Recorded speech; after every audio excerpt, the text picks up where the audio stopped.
Organização Mundial Saúde OMS sehato programa banono governo hodi halo cobertura saúde universal ba moras ladait halo prevenção lihusi tabaco. Representante OMS iha Timor Leste, Dr. Arvin Matur informação tune hafoin halo encontro ho segundo vice-primeiro-ministro, ministro coordenador assuntos sociais, no ministro de Desenvolvimento Rural na Habitação Comunitária, Marian Wassanami Sabino iha Palácio Governo Dili. Arvin Matur afirma iha encontro ne sira halo discussão konba atu halo cooperação dia klitang hono no governo o ensama prevene mora sira selo no cuida idoso siranya saúde. Konba programa serma OMS halo governo no governo que anesan governo o programa serma anesan universal healthcare a cobertura saúde universal nomos anesan ba cobertura ba moras lada sira nebe anesan oing senhor Arvin menciona konba asa prevenção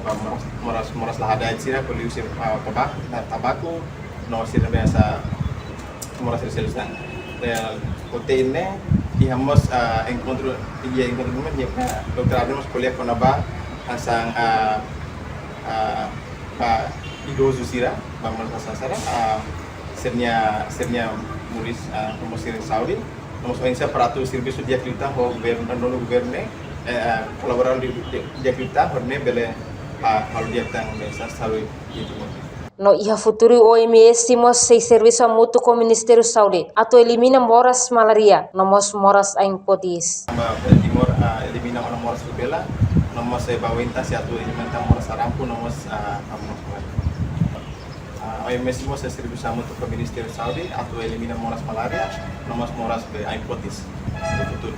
No OMS recomenda ona ba Ministério Saúde no Conselho Médico Sira atau foi moro antibiótico nebe hololos. Reportagem Marquita da Silva, Televisão Timor Post.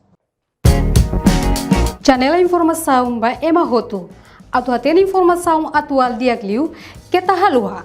Haneha butang subscribe, like, halo comentário no file butang ba media sosial Hotu.